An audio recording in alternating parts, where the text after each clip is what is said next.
Hello guys नमस्कार। আজি আকৌ নতুন এটা ভিডিঅ' লৈ পেলাই আগবাঢ়িছোঁ। এইবিলাকতো দেখিছে চাগে। এইটো কি হয়? এইটো আলু হয়। এতিয়া আলুটো গুচাইছোঁ। আজি ল'ৰাকেইটাই কৈ আছে চিকেন বিৰিয়ানী খাব। চিকেন বিৰিয়ানীৰ কাৰণে অকণমান তৈয়াৰী কৰিছোঁ। এইটো আলু কাটিছোঁ। আলু কটাৰ পাছত কেইটামান পিঁয়াজ আছে, নহৰু আছে, আদা আছে, এইখিনি তৈয়াৰী কৰি আছোঁ। ল'ৰাকেইটাই সদায় কৈ থাকে যে মানে চিকেন বিৰিয়ানী খাব। চিকেন বিৰিয়ানী খুব চইছ এওঁলোকৰ।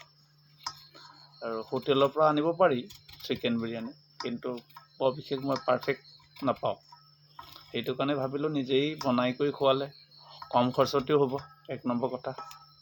2 নম্বৰ কথা হ'ল কি, হোটেলতকৈ আপোনাৰ মাই মছলা অলপ কমিব, ল'ৰাকেইটাই খাই ভাল পাব। সেইটো কাৰণে তৈয়াৰী কৰি অলপ চিন্তা কৰিছোঁ যে আজি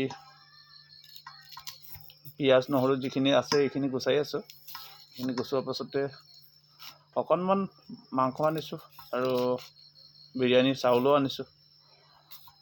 আনি এতিয়া বৰ্তমান এইখিনি তৈয়াৰী কৰাৰ পাছতে বনাই মেলি কৰি ল'ৰা দুটাক খুৱাম। আৰু আমাৰ ছোৱালী নাই বাৰু, ল'ৰাই আছে। আৰু ইয়াৰ আগতে অলপ আগতে গৈছিলোঁ ৱাকিং কৰিবলৈ, ৱাকিং কৰি মেলি কৰি আহিলোঁ। কিন্তু ৱাকিং চবেই কৰিব লাগে দেই, ৱাকিংটো নকৰিলে বহুত মানুহৰ আজিকালি দেখিছে বেমাৰ ব্যাধিবোৰ বহুত বেছি হৈছে।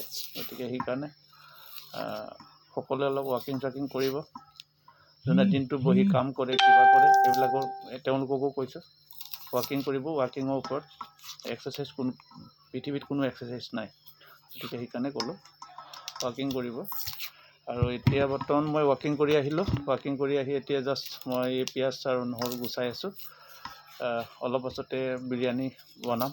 বিৰিয়ানী বনাই মেলি কৈ কেনেকুৱা হয় সেইটো অলপ আপোনালোককো জনাম বাৰু।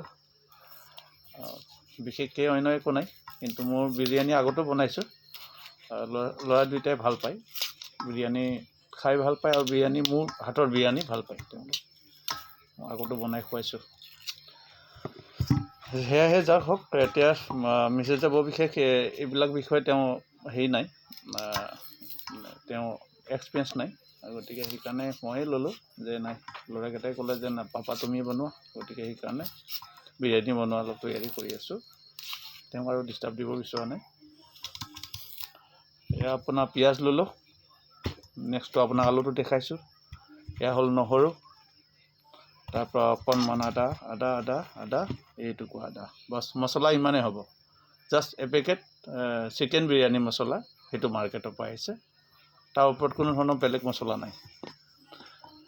গতিকে যা হওক, কিন্তু ইয়াৰ পাছতো যদি বিৰিয়ানীটো হৈ যায়, কিন্তু মই আকৌ ভিডিঅ' এটা কৰি আপোনালোকক দেখাম মই কেনেকুৱা পায়, আৰু ভিডিঅ'টো কেনেকুৱা পাইছে এবাৰ কমেণ্ট কৰি জনাব। ধন্যবাদ।